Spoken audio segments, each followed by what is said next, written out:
ये जर्रे जर्रे से उठता नाद, ये पत्ते पत्ते से आती आवाज, ये कंठ कंठ से उठते गीत, ये धड़कन धड़कन बजता संगीत।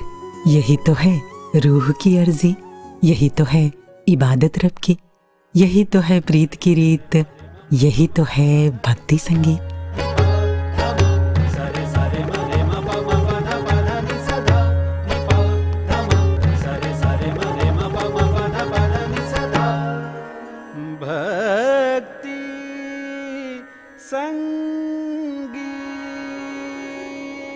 भक्ति संगीत एक ऐसी सीढ़ी है जिसके जरिए ना जाने कितनी रूहें अपने रब तक पहुंच गईं।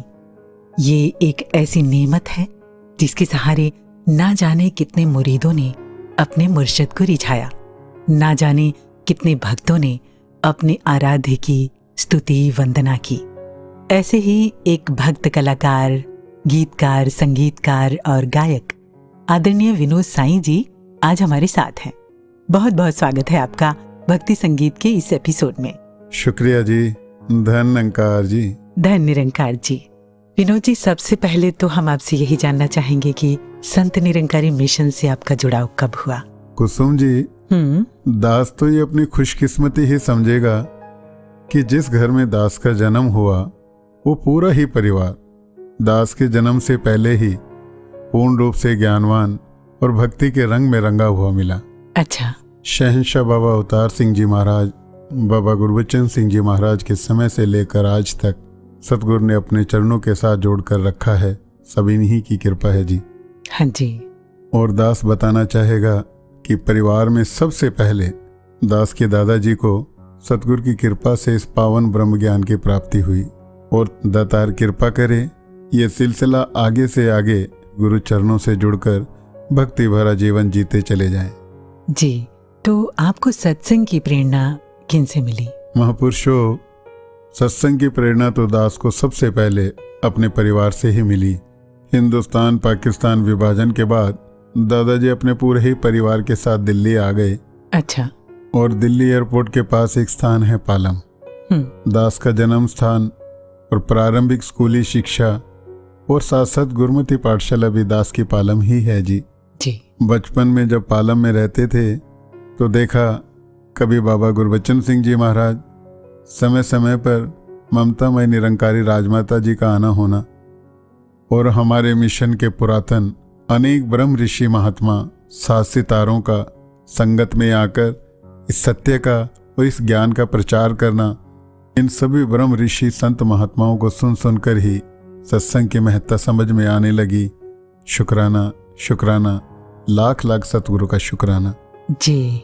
निसंदेह इन्हीं का शुक्राना। कुसुम जी, दास अपने जीवन की सफर में एक और अहम नाम जरूर जोड़ना चाहेगा। जरूर। दास के बड़े ताया जी ब्रह्मलीन संत आदरणीय राम गोपाल साईं जी, जिनको कि सतगुरु ने अनेकों अनेक सेवाएं बख्शी हुई थी। दास को इनके भक्ति भरे जीवन से बहुत कुछ सीखने को मिला। दास के परिवार के अलावा महापुरुषों शायद ही ये बात किसी को मालूम हो। कौन सी बात? दास अपने पिताजी का चेहरा कभी देख ही नहीं पाया। ओहो। क्योंकि महापुरुषों, दास के जन्म से लगभग 2.5-3 महीने पहले ही दास के फादर साहब इस निरंकार में लीन हो गए। लेकिन सतगुरु का और साथ संगत का इतना भरपूर प्यार और आशीर्वाद मिला कि जीवन में कभी किसी चीज की कोई कमी महसूस ही नहीं हुई। ताया जी ने बड़े होने के नाते पूरे ही परिवार को संभाला और साथ संगत के साथ जोड़ कर रखा। अब आगे भी सतगुरु के चरणों में यही अरदास प्रार्थना है कि हमेशा सबको अपनी शरण में ही रखना। जी, तो फिर विनोद जी, आपको संगीत का शौक कब से हुआ? कुसुम जी, अगर सच कहूँ तो हकीकत यही है कि दास को तो संगीत की प्रेरणा भी साथ संगत से ही मिली है। जब छोटे थे, जब भी साथ संगत के लिए सत्संग भवन जाना, जब भी महात्मा कोई गीत गाते तो थोड़ा थोड़ा सा प्रयास करना उनके साथ हारमोनियम बजाने के लिए। और निरंकार की ऐसी कृपा हुई कि धीरे धीरे वो उंगलियां भी चलने लगी और संगीत की थोड़ी थोड़ी समझ भी आने लगी। और महात्माओं ने तो इतना उत्साह बढ़ाया, प्यार दिया, आशीर्वाद दिया। भक्ति और संगीत का ये जो प्यारा सा सफर है, शुरुआत तो कहीं ना कहीं बाल संगत से ही है। जब दास थोड़ा बड़ा हुआ, स्कूल जाना हुआ, तो टीचर्स ने भी दास का बहुत उत्साह बढ़ाया। स्कूल की एक बात दास सभी से शेयर करना चाहेगा जी। म्यूजिक रूम में बैठे थे, वहाँ पर टीचर्स नहीं थे। दास ने देखा एक हारमोनियम रखा है और दास हारमोनियम बजाने लगा। अच्छा। थोड़ी देर के बाद अचानक ही पीटीआई सर रूम के अंदर आ गए और बड़ी जोर से गुस्सा करने लगे। ये हारमोनियम कौन बजा रहा था? सारे बच्चे शांत, कोई किसी की तरफ देख रहा है, कोई किसी की तरफ देख रहा है। पीटीआई सर बोले, अगर नहीं बताओगे तो सबको मार पड़ेगी। अच्छा। कुछ बच्चों ने दास की तरफ इशारा कर दिया तो सर बोले, मुझे कुछ बजाकर सुनाओ। दास ने कुछ गीत बजाए और सुनाए। सर बहुत खुश हुए और कहने लगे कि आज के बाद हमेशा प्रेयर के अंदर आपने हारमोनियम बजाना है। वाह। उसके बाद तो हमेशा ही स्कूल के हर फंक्शन के अंदर दास को ये अवसर मिलते रहे। ऑल इंडिया रेडियो से लेकर दूरदर्शन तक का ये सफ़र भी दास का स्कूल टाइम में ही पूरा हो गया। इसी प्रकार कॉलेज के अंदर भी ऐसे ही अवसर प्राप्त होते रहे। वाह, बहुत खूब। आपको याद है आपने किस उम्र से गीत गाना शुरू किया? कुसुम जी, जहाँ तक दास को याद है, लगभग 2.5-3 साल की उम्र से ही दास संगतों में गीत गाता आ रहा है। अच्छा। बचपन में ये गीत दास को बहुत पसंद था और बहुत गाया करता था। कौन सा?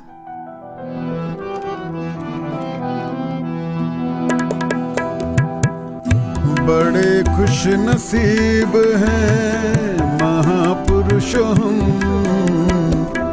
बाबा गुरबचन के युग में मिला है जन्म। बड़े खुश नसीब हैं महापुरुष हम,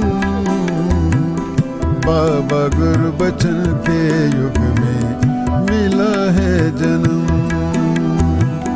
बाबा गुरबचन के युग में मिला है जन्म। वाह, बहुत खूब। तो इसके बाद आपने संगीत की शिक्षा ली? हाँ जी, दास को गंधर्व महाविद्यालय ज्वाइन करने का मौका मिला। अच्छा। और वहीं संगीत की दुनिया के बड़े बड़े कलाकारों को सुनने का और उनसे सीखने का, सामने से देखने का अवसर भी प्राप्त हुआ। वाह। जैसे पंडित भीमसेन जोशी जी, पंडित कुमार गंधर्व जी, परवीन सुल्ताना जी, राजन जी, साजन जी, सिंह बंधु जी और ना जाने कितने ही बड़े बड़े कलाकार। तो इनसे भी आपको बहुत कुछ सीखने को मिला होगा। और फिर सद्गुरु ने, निरंकार ने आपको एक संगीत का सफर दे दिया, आगे का रास्ता दे दिया और उस पर आप चल पड़े, है ना? निरंकार की कृपा से ये संगीत का सफर इसके बाद ऐसा शुरू हुआ, ना जाने हिंदुस्तान से होते हुए कई दूर देशों तक ये सफर चलता रहा। और इन्हीं की कृपा है और यही निभाए जा रहे हैं, यही चलाए जा रहे हैं। जी बिल्कुल। अच्छा, उस वक्त आपका रुझान संगीत की कौन सी विधा में था? मेरा मतलब गीत, गजल, भजन, सूफी या कुछ और? शुरू में तो भक्ति संगीत की तरफ ही ज्यादा रहा, क्योंकि बचपन से सुना रहे उसी माहौल में, इससे बाहर कभी कुछ देखा ही नहीं। फिर धीरे धीरे कहीं वो सूफी की तरफ निकला। अच्छा। फिर वो कुछ गजलों की तरफ आ गए। जैसे जैसे माहौल ऐसा बढ़ा कि कहीं फरमाइशी प्रोग्राम होते हैं, जैसे कि मुझे ये सुनना है, मुझे ये सुनना है, तो फिर उसी हिसाब से चलते रहे, आगे बढ़ते रहे। वाह। तो क्या मैं भी आपसे एक गजल की फरमाइश कर सकती हूँ? हाँ जी, हाँ जी, बिल्कुल जी।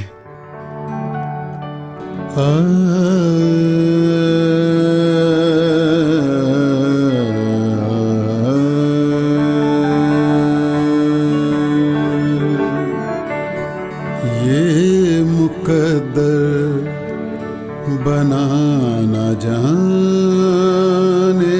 है,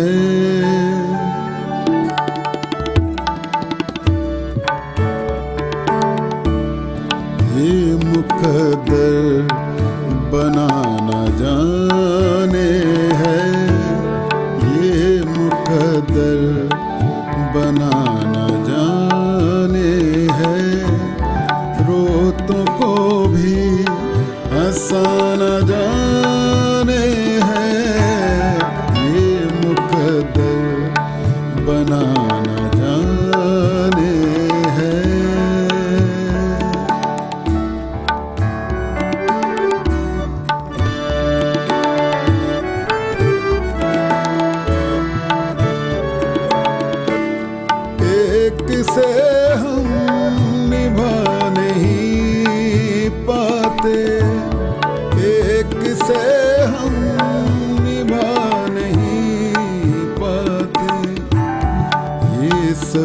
से निभाना जाने हैं, ये सभी से निभाना जाने हैं। रोतों को भी हंसाना जाने हैं, ये मुकद्दर बनाना जाने हैं, ये मुकद्दर बनाना जाने हैं। वास्तव में ये मुकद्दर बनाना जाने हैं। बहुत खूब। तो विनोद जी, फिर आपने महापुरुषों के साथ प्रचार यात्राएं भी की होंगी, है ना? दास इसमें भी अपने आप को बड़ा भाग्यशाली समझेगा, क्योंकि ऐसे ऐसे परिपक्व बड़े संत महात्माओं के साथ मौके मिले। गुरु ने ऐसे नवाजा, जहां हम देखते हैं हमारे जेआरडी सत्यार्थी जी, गर्ग साहब हैं, कुलदीप जी हैं, और एक महात्मा हमारे चन्नी कमला जी। अच्छा। बहुत सारे ऐसे महात्माओं के साथ टूर प्रोग्राम करने का मौका मिला। एक बार घर से निकले 15 दिन, कभी 20 दिन, सुबह से शाम 4 संगते हैं। और महात्माओं के साथ जब बैठना होता है तो पूरी पूरी रात बैठना। सोने का वक्त वही सिर्फ 1 या 2 घंटे, ज़्यादा से ज़्यादा। लेकिन निरंकार ने भेजा कि जाके देखो दुनिया में कि शुक्राना कैसे करना है। भले उनके पास साधन नहीं थे महात्माओं के पास, लेकिन वो हमेशा खुश देखे। गांव गांव में जाके देखे, कई ऐसे भी एरिया देखे जिनके हो सकता है कि घरों में वो खाने पीने के भी वो शायद सुविधाएं भी नहीं है। और जब उनके चेहरे देखते थे, फिर अपनी तरफ नजर जाती तो फिर शर्म से झुकती है ये गर्दन भी, ये आंखें भी झुकती हैं कि भले हम दुनिया में जा रहे हैं, लेकिन कहीं ना कहीं अपने खुद के दिए के तले कुछ अंधेरा है। उनको देखते हैं, फिर जो संतों का और साथ संगत का प्यार मिलता है, तो वो उजाला कहीं हम प्राप्त करते हैं। जी हाँ, फिर कहीं ना कहीं इनकी रजा में रहना हम भी सीख पाते हैं। जी जी। इसकी रजा में गुजर करके देखो, इसकी रजा में गुजर करके देखो, झोली भरेगी, झोली भरेगी, सब्र करके देखो, शुक्र करके देखो। इसकी रजा में गुजर करके देखो, इसकी रजा में गुजर करके देखो।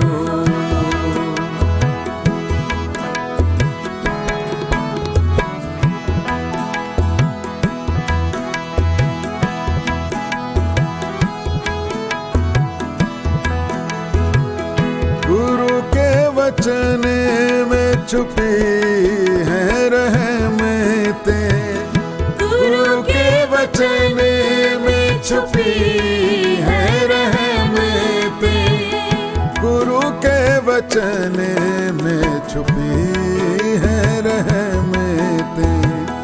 गुरु के वचन की कदर करके देखो, गुरु के वचन की कदर करके देखो।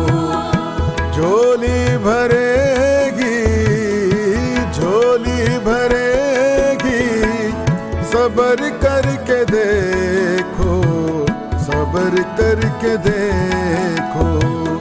इसकी रजा में गुजर करके देखो। वाह विनोद जी, फरवरी का महीना है और इस महीने एक याद जो हमें चारों ओर से घेर लेती है। वैसे तो याद बनी ही रहती है बाबा हरदेव सिंह जी महाराज की जी। तो आपने उनके साथ भी कल्याण यात्राएं की? जी जी। तो उस कल्याण यात्रा में बाबा जी के साथ जुड़ी कोई याद अगर आपको ध्यान हो? कुसुम जी, दिन भी कम पड़ जाएंगे, शब्द भी कहीं कम पड़ जाएंगे, क्योंकि उपकार इतने हैं जो इस छोटी सी जुबान से तो बयां हो ही नहीं सकते। सच। बाबा हरदेव सिंह जी महाराज जी का जब भी कहीं जिक्र आता है तो ये आंखें भी कहीं नम होने लगती हैं। और क्या ही तो जिक्र करें, मानवता के इस मसीहा ने तो कभी अपना आराम देखा ही नहीं। वाकई। एक बार ऐसे ही जब मेलबर्न पार्लियामेंट में हुजूर को इनवाइट किया गया तो हुजूर ने बताया कि हम सब ने एडलेड स्टेडियम के अंदर इंडिया पाकिस्तान का वो क्रिकेट मैच देखा जी। तो वहीं फिर मिनिस्टर्स ने हुजूर को रिक्वेस्ट की कि आप जी थोड़े दिन और रुकें और यहाँ का जो ये क्रिकेट मैच है इसका फाइनल जरूर देख कर जाएं। अच्छा। तो हुजूर ने कहा कि फाइनल मैच तो अभी बहुत दिनों के बाद है, दास को तो अभी ऑस्ट्रेलिया के बाद सिंगापुर भी जाना है, वहाँ की संगतें भी इंतज़ार कर रही हैं जी। और सिंगापुर में 2 दिन के बाद वापस दिल्ली जाना है, वहाँ समागम है और दास का जन्मदिन भी है। तो फिर उन सभी ने हुजूर बाबा जी को मुबारकबाद दी और पूछा ये आपका कौन सा बर्थडे है। हुजूर ने कहा 62वां। वो सब कहने लगे आप 62 ईयर्स के तो लगते ही नहीं हो, आपके चेहरे पर इतना नूर है, इतना ग्लो है, इतनी शाइन है, इतना तो हमने किसी के देखा ही नहीं। इसके लिए आप कुछ स्पेशल करते हो क्या? कोई रेमेडी है या मेडिटेशन या कुछ स्पेशल खान पीन? हुजूर ने कहा कुछ स्पेशल तो क्या, दास को तो ये भी याद नहीं आ रहा कि दास 4 घंटे से ज्यादा कब सोया है। बाबा जी ने तो अपना सारा जीवन ही मानवता के कल्याण में लगा दिया। सच में। हुजूर का 50वां जन्मदिन मनाया जा रहा था। समागम में सब ने देखा, बड़े बड़े कलाकार हंसराज हंस जी, वडाली बंधु और कई कलाकारों ने समागम में शिरकत की। सभी ने खूब समा बांधा। उस दिन दास दोनों बच्चों के साथ पंडाल के आखिरी में जो सबसे पीछे स्क्रीन होती है वहां से समागम का आनंद ले रहा था। और महापुरुषों, उस दिन तो संगत भी इतनी भरपूर थी, ना ही तो नजदीक से दर्शन हो पाए और ना ही करीब से किसी को सुन पाए। मन में ख्याल आया और मन ही मन ये अरदास की कि सच्चे पातशाह कृपा करना, दास को भी ऐसे मौके देना और दास भी ऐसे ही गाकर आप जी को रिझा सके। और एक और ख्याल साथ ही साथ मन में ये भी आया कि सच्चे पातशाह कृपा करना, ये जब भी मौका मिले, खुला मिले, आप जी हो, दास हो और खुला समय हो। अच्छा। महापुरुषों, सतगुरु की ऐसी कृपा हुई, थोड़े दिन के बाद ही अचानक दिलबाग जी का फोन आता है और बोले इस डेट को आप जी क्या कर रहे हो? दास ने कहा आदेश करो महात्मा जी। दिलबाग जी बोले ऐसे ऐसे एक पारिवारिक रूप में ही एक छोटा सा कार्यक्रम रखा है। महापुरुषों, ये बात शायद 2009 की है। अच्छा। उस दिन आज के वक्त के सतगुरु माता सुदीक्षा जी महाराज के जन्मदिन का वो कार्यक्रम रखा गया था। जहाँ कार्यक्रम था, जब वहां पहुंचे तो दास ने देखा एक बहुत सुंदर स्टेज लगी है। अच्छा। दास ने माता सविंदर जी से पूछा दास को कहाँ बैठकर प्रोग्राम करना है, कहाँ बैठकर गाना है? तो माता सविंदर जी बोले ये स्टेज तो बेटा तेरे लिए लगवाई है, हुजूर तो यहाँ सामने बैठेंगे। दास ने माता जी से पूछा माता जी क्या कोई और भी गाने वाला है? तो माता जी बोले नहीं, यहाँ तो आज सिर्फ तूने ही गाना है। महापुरुषों, त्रिवेणी की हुजूरी में उस दिन लगभग 2-3 बजे तक ये रहमतें प्राप्त होती रही। थोड़े दिन पहले ही तो मन में एक छोटा सा ख्याल आया था, जो सोचा था बिना मुंह से बोले इन्होंने पूरा कर दिया। जितना भी शुक्राना करें फिर भी थोड़ा है। सच में। और महापुरुषों, ऐसे ही कई बार महात्मा जिक्र करते थे, हमें हुजूर की सेवा मिली। दास के भी मन में आया गरीब नवाज, आप सबको सब कुछ नवाजते हो, कृपा करना दास को भी ये सेवाएं बख्शना। और जीवन में इनकी कृपा से वो दिन भी इन्होंने ही बख्शा जब ऑस्ट्रेलिया टूर बना। और वो सब सेवाएं जो कभी दास ने सोची थी इन्होंने दास को बख्शी।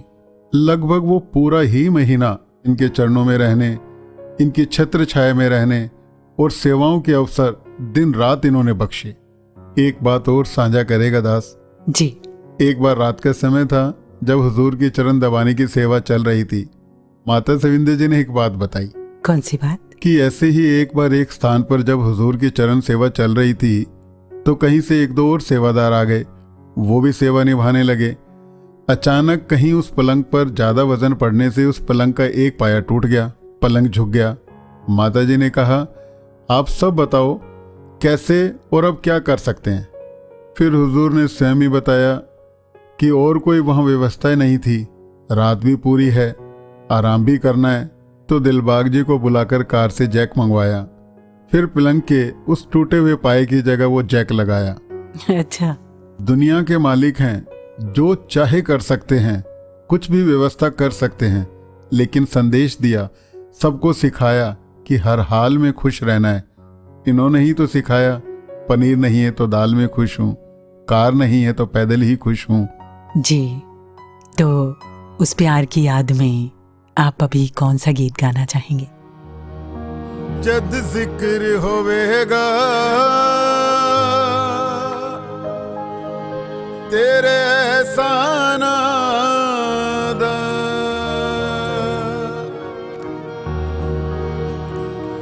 चर्चा होना तेरे वरदाना दा,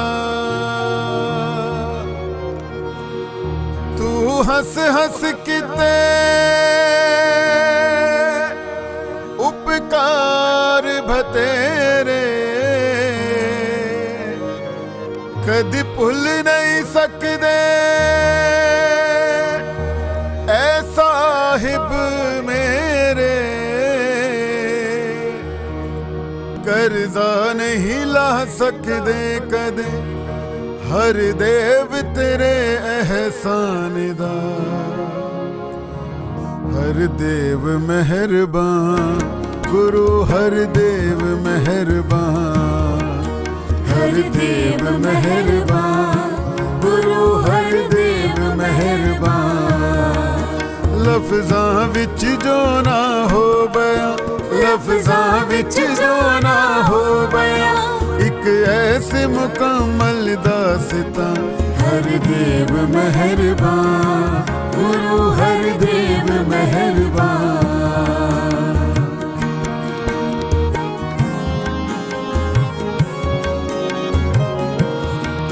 सानू कसम है संतो उन सौगातां दी, ओ बन जाइए जो चाहंदे सतगुरु माता जी, आपस विच ना आओ प्यार बधाइए, सुपने सतगुरु दे साकार बनाइए, तेरी ममता दिया चल दिछा, मैं तेरी ममता दिया चल दिछा, विच सजदा रवे एह कारवां, हर देव मेहरबान गुरु हर देव मेहरबान।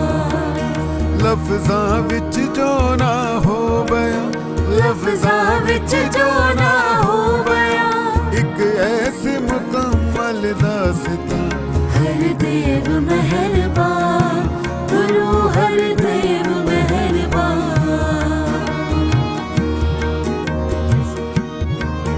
लाखों नमन तुझे, लाखों सलाम है, सजदे में तेरे मेहरबान। दोहराई जाएगी जब तक है ये जहां, सदियों तलक तेरी ये दास्तां। वाह, बहुत सुंदर। अच्छा, वो जो कल्याण यात्रा थी हुजूर के साथ, जिसका अभी आपने जिक्र किया थोड़ी देर पहले, उसमें माता सविंदर जी से भी खूब रहमतें आपको मिली होंगी, है ना? जी जी, माता सविंदर जी एक शिक्षा का मंदिर। दास को तो इनकी छत्र छाया में रहकर इनके चरणों से बहुत कुछ सीखने को मिला। एक बार सिंगापुर की बात है, समागम संपन्न होने के बाद देखा समय तो कहीं ज्यादा हो चला है, डिनर भी करना है, सैर भी करनी है। डिनर करने के थोड़ी देर के बाद ही देखा कि महात्मा अचानक खड़े हो गए और सारे हुजूर के पीछे चल पड़े। माता सविंदर जी ने दास को और साथ गए कैमरामैन महात्मा अमरजीत जी दोनों को इशारा किया, चलो कहीं जाना है। जल्दीबाजी में नादानी ही समझ लें दास की। दास ने कहा, माता जी हम कहाँ जा रहे हैं?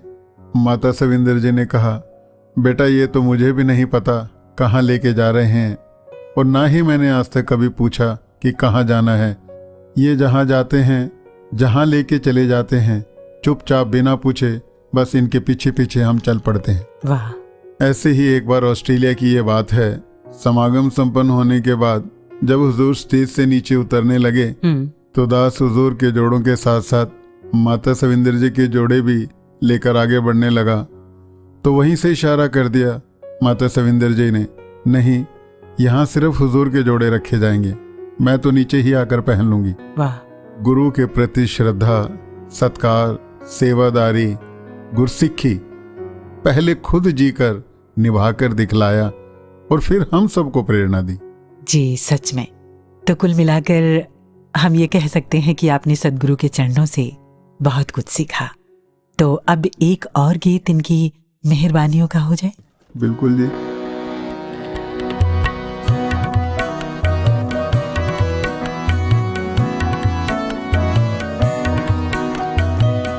सहबा सारी दुनिया दा खालिक तू, सहबा सारी दुनिया दा खालिक तू, त्रैलोकी दा मालिक तू, त्रैलोकी दा मालिक तू, सहबा सारी दुनिया दा खालिक तू, सहबा सारी दुनिया दा खालिक तू।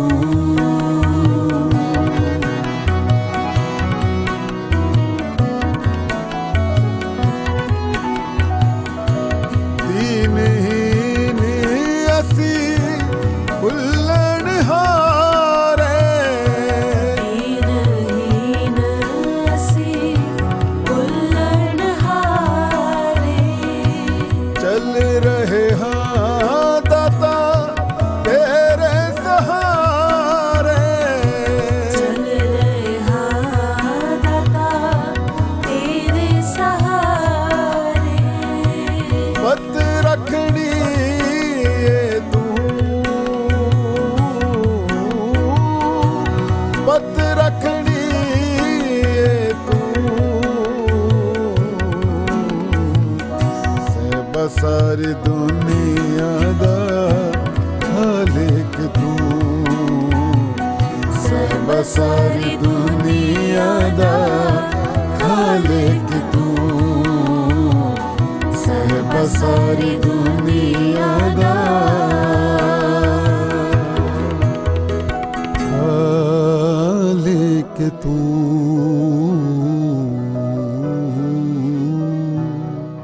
विनोद जी, ममतामयी निरंकारी राज माता जी से भी आपको खूब रहमतें मिली होंगी। उनकी कोई शिक्षा जो आपको प्रेरित करती हो? हाँ जी, राजमाता जी का तो नाम लेते ही जहन में वो चमकता हुआ, मुस्कुराता हुआ रब्बी नूरी चेहरा आंखों में उतर आता है। जी। ममतामयी निरंकारी राजमाता जी का प्यार और स्नेह तो बचपन से ही भरपूर मिलता आया है। जहाँ उन्होंने सभी को साथ संगत की प्रेरणा दी, वहीं सभी का सत्कार कैसे करना है वो भी खूब सिखाया। और हमेशा कहते थे कि हमको सबके गुणों को देखना है, ना कि किसी के अवगुण देखने। निरंकार ने हर किसी में कुछ न कुछ ऐसा बख्शा है जहाँ से हम कुछ सीख सकते हैं, उससे शिक्षा ले सकते हैं। महात्मा बताते हैं, एक बार राजमाता जी कहीं जा रहे थे तो रास्ते में देखा एक इंसान बुरी तरह नशे की हालत में कहीं सड़क के किनारे गिरा हुआ है। उसकी साइकिल नाली में गिरी है, मुंह पर मक्खियां घूम रही हैं। आसपास से गुजरने वाले उसको बहुत भला बुरा कह रहे हैं और बच बच कर निकल रहे हैं। मेरे जैसे ने पूछ लिया, राजमाता जी, भला इस इंसान से क्या सीख सकते हैं, इससे हमें क्या शिक्षा मिलेगी? राजमाता जी बोले, इसके इस अवगुण से भी यही शिक्षा मिल रही है कि नशा नहीं करना चाहिए, वरना ऐसी हालत हो सकती है। महापुरुषों, राजमाता जी ने तो हमेशा समय की कदर करना सिखाया। हमेशा समझाते रहे कि सत्संग के अंदर समय पर पहुंचना है। कुसुम जी, दास एक पर्सनल मोमेंट आपसे शेयर करना चाहेगा। जी जरूर। दास की रिंग सेरेमनी राजमाता जी की हुजूरी में नंकारी कोठी में हुई। अच्छा। और शादी त्रिवेणी की हुजूरी में गोल्डन जुबली समागम में हुई। वाह। राजमाता जी ने कहा, शादी समागम में सामूहिक रूप में ही करनी है। और आप जी ने तो देखा ही है कि जब भी वार्षिक संत समागम होता है तो आसपास एनसीआर में कुछ समागम रखे जाते हैं जी। तो एक समागम गुरुग्राम में भी निश्चित हुआ। समागम के बाद दास के फादर इन लॉ आदरणीय रूपचंद खुराना जी सतगुरु के चरणों में विनती लेकर पहुंचे कि दास के घर में भी चरण डालें। हुजूर ने परवानगी दे दी। मैं नीवा मेरा मुर्शद ऊंचा, असा उच्चियां दे संगलाई, सदके जावा ऐना उच्चियां तो जिन्हां नीवियां नाल निभाई। ये आज तक निभाते आ रहे हैं।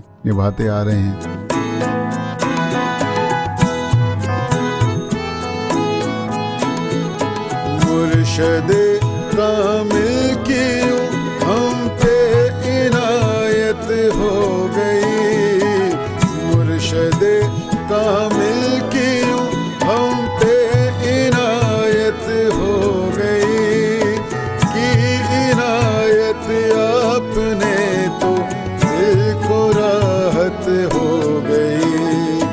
मुर्शदे कामिल की हम पे इनायत हो गई, कि इनायत आपने तो दिल को राहत हो गई। मुर्शदे कामिल की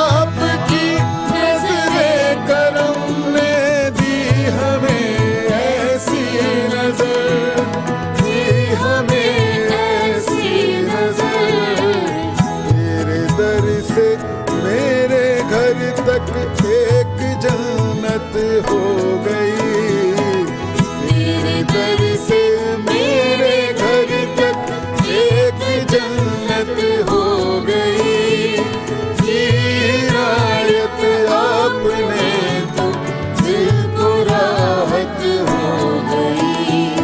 मुर्शदे कामिल की हम पे इनायत हो गई, इनायत आपने तो दिल को राहत हो गई। मुर्शदे कामिल की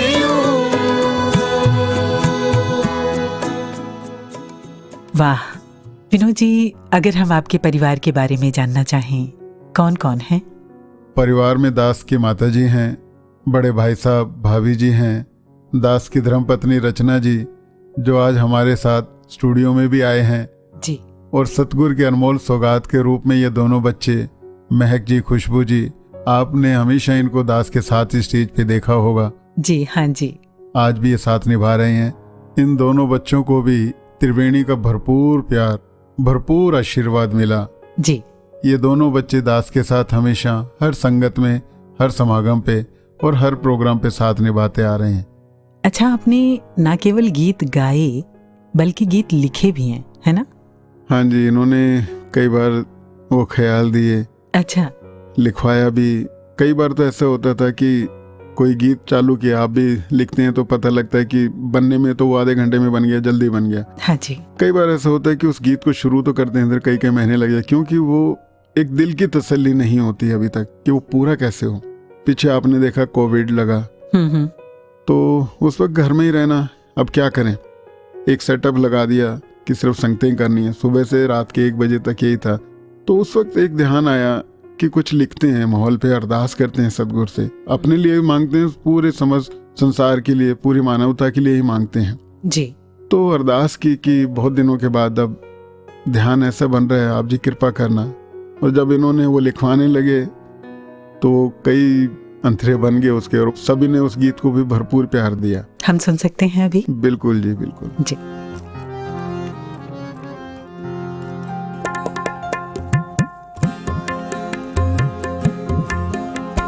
तेरे हथ डोर, तेरे हथ च कला, तू ही कर सकदा है जग दा भला। तेरे हथ डोर, तेरे हथ च कला, तू ही कर सकदा है जग दा भला। तेरे हथ डोर, तेरे हथ चिकला तू ही कर सकदा है जग दा भला। अरदास करा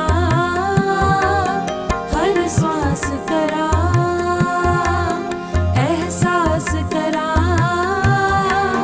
विश्वास करा। हाजरा हजूर शाह दिया शहनशाह बेनती कबूल करी सच्चे पातशाह।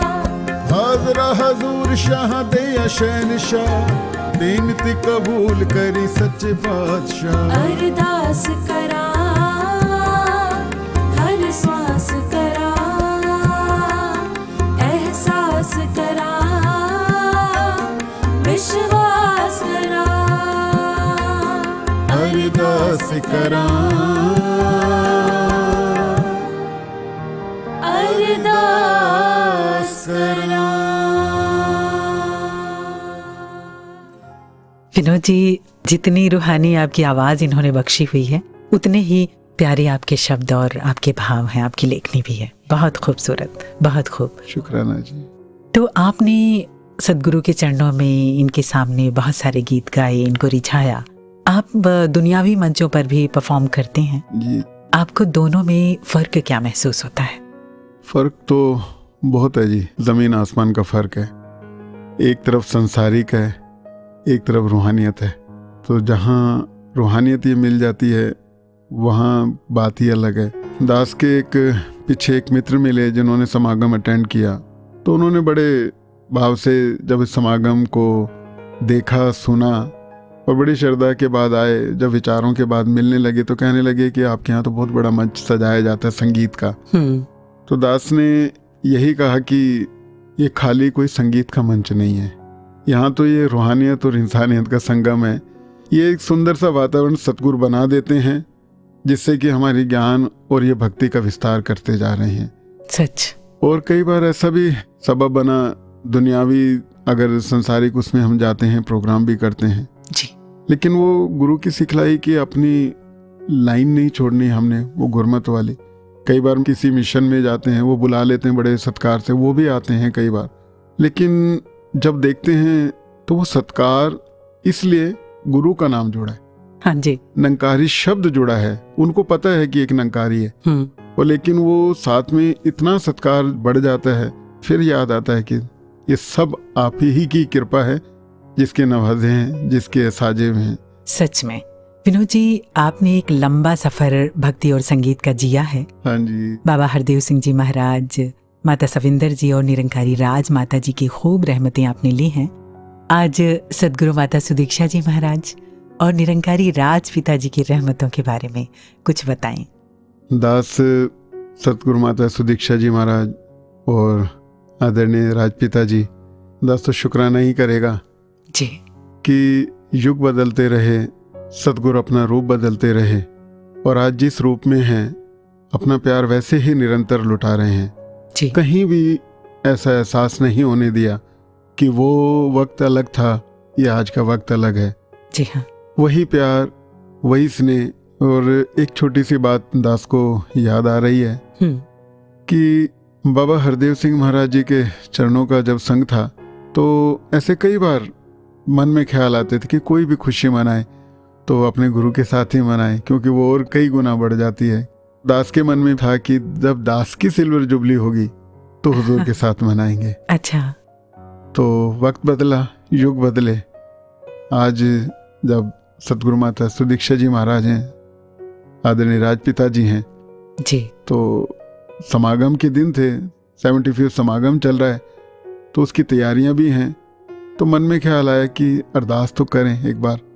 तो दास ने दिलबाग जी से कहा कि दास की सिल्वर जुबली है, जैसा ध्यान हो आप जी बताएं, जो ये उचित समय देंगे हम उसी में आनंद लेंगे।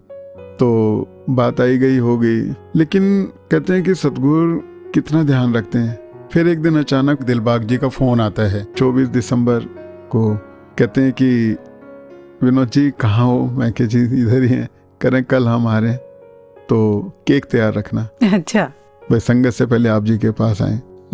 तो पूरा ही साथ संगत का जो ये पूरी टीम थी, ये सारे महात्मा पहुंचे, घर आए, सतगुरु माता जी, आदरणीय राजपिता जी, और ये सारे ही महात्मा साथ थे, सारे एकदम ऊपर आ गए और वो केक भी काटा, वो खुशियां भी दी, वो रहमतें भी दी। वाह।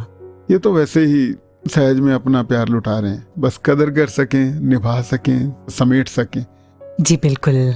और अब इस प्यारी सी बात के बाद एक अरदास भरा गीत तो बनता है ना। जी जी।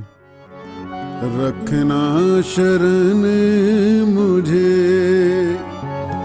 मेरे शहंशाह,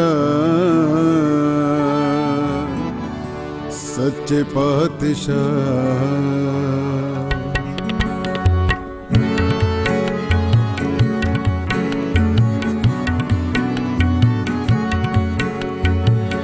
रखना शरण मुझे मेरे शहंशाह, सच्चे पातशाह।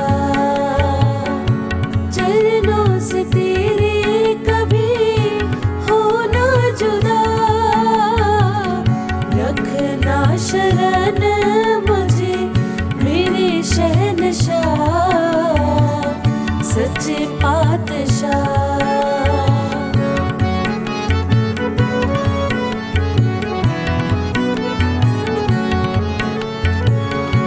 ये मांग मांगे मेरी हर एक धड़कन, करना मेहर रहूं थामे ये दामन, थामे ये दामन हो। जन्नत है मेरी दाता, दर ये तेरा, रखना शरण मुझे मेरे शहंशाह, सच्चे पातशाह।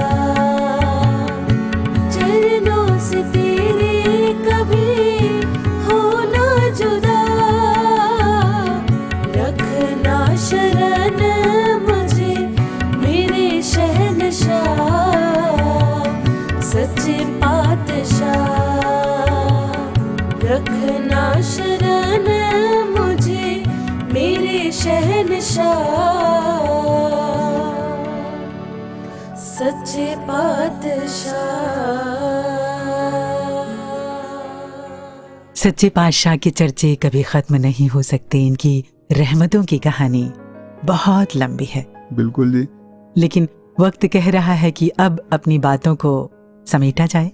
तो चलते चलते विनोद जी, हम आपसे जानना चाहते हैं कि आप इनके चरणों से क्या अरदास करना चाहेंगे। सतगुरु के चरणों में यही प्रार्थना, यही अरदास है, दातार कृपा करना हम आप जी के मुख से निकले हर वचन, हर हुक्म की पालना कर सकें और जीवन में आनंद लेते रहें। बहुत सुंदर। विनोद जी, आपके लिए भक्ति क्या है? कुसुम जी, दास के लिए तो समर्पण ही भक्ति है। बाबू अमी जी का एक गीत है जिसमें ये पंक्तियां आती हैं और जिसके अंदर ये भक्ति का सार समझ में आता है। जो वचन मान लेगा इस मेहरबान का, वही हकदार होगा इसके वरदान का। जैसा हो ध्यान गुरु का, हमारा ध्यान वही हो। राग जो छेड़े सतगुर, अपनी सुरतान वही हो। गुरु के पीछे चल के शिरोमणि बने कबीरा। भक्ति के शिखर पे पहुंची गुरु की मान के मेरा। हम भी भक्ति की डगर पर यूं ही बढ़ते रहें। सतगुरु जो कहे हम वो करते रहें। इशारों को समझे उन पे चलते रहें। गुरु का हर वचन वरदान होता है, जो सुनकर चल पड़े असल विद्वान होता है वो हर बात दुखदाई जो हमने आप मनवाई, है सुख उस बात में शामिल जिसमें गुरु का ध्यान होता है।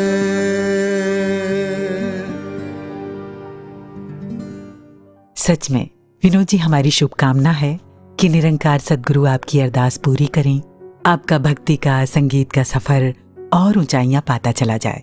सतवचन जी, आप अपने परिवार के साथ गुरुग्राम से चलकर आए और अपने भक्ति संगीत की प्यारी प्यारी प्रेरणादायक बातें हमसे और हमारे सुनने वालों से साझा की। इसके लिए आपका बहुत बहुत आभार, धन्यवाद।